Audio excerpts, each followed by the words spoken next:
Tonight on News Watchin', Ithaca police arrest a man charged with burglary and assault. Christine Blasey Ford has now agreed to testify before the committee against Brett Kavanaugh. And Ithaca prepares for their annual Apple Festival. I'm Bryan Holgren. And I'm Cam Pratt. All that and more coming up tonight on News Watchin'.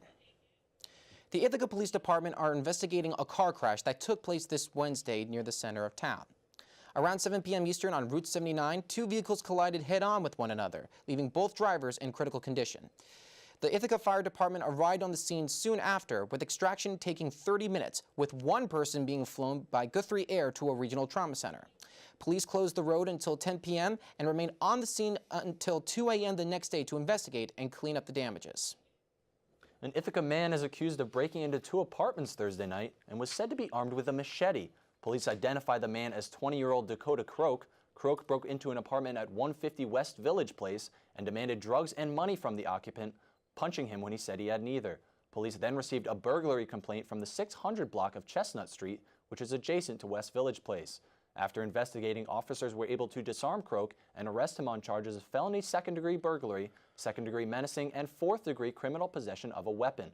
Croak was later arraigned in Ithaca City Court and remanded to the Tompkins County Jail.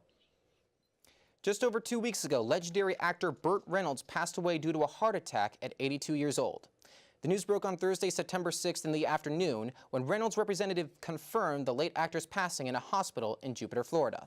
Reynolds was best known for his work in the 1970s and 80s, as well as starring in classic films such as Smokey and the Bandit, Deliverance, The Longest Yard, and Boogie Nights, for which he was nominated for Best Supporting Actor at the Academy Awards. Reynolds is survived by his adopted son Quentin from his second marriage. And turning to sports, infamous UFC fighter Conor McGregor signed an 8-fight deal with the UFC this past Thursday. While none of the terms of the contract were disclosed, UFC President Dana White did confirm that this deal could make McGregor the highest-paid athlete in the sport. White stated that the negotiations between him and McGregor were not hard, as both men were fully aware of what McGregor is worth. McGregor will return to the octagon on October 9th to face Khabib Nurmagomedov at the UFC 229 pay-per-view, McGregor's first fight in 2 years. Well, the Pittsburgh Steelers are now listening to trade offers for superstar Le'Veon Bell.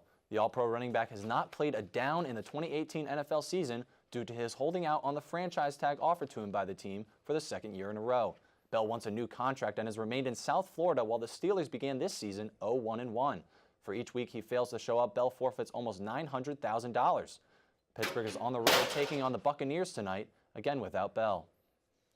Well, lawyers for Christine Blasey Ford said in a statement on Sunday that she is committed to testifying in an open hearing on Thursday about her allegation of sexual assault against Supreme Court nominee Brett Kavanaugh.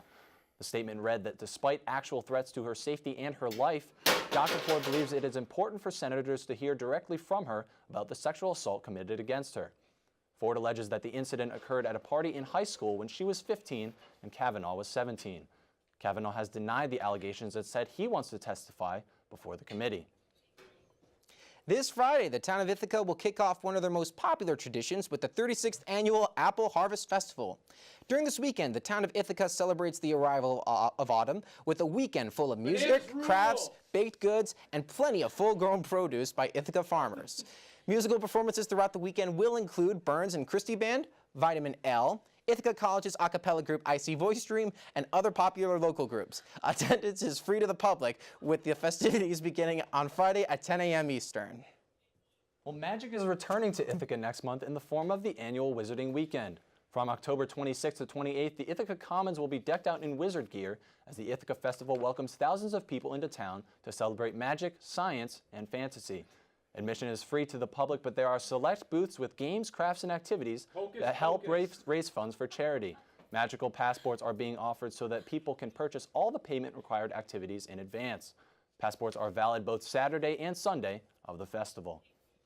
Well, Brian, with Porch Fest this past weekend, Ithaca Apple Fest coming up, and Wizarding Weekend, it's going to be an exciting time in the Ithaca Commons. Absolutely, and that's not even to begin with. I mean, we're also going to have the chili competition. We're going to have, the chowder competition. There's going to be a lot of different fun events going on at the Commons. You know, it's just, I'm going to be at the Commons a lot for these next couple of months. Yeah, I certainly plan on it as well. And coming up after the break, Matthias Weilman tells us how many hours he spends grooming his beard. An exclusive interview with Matt Price as he lets the world know that he is really a Red Sox fan. And we'll have Taylor Mensch in the studio as he demonstrates how he cuts through diamonds with his jawline. So don't go anywhere. We'll be right back after this.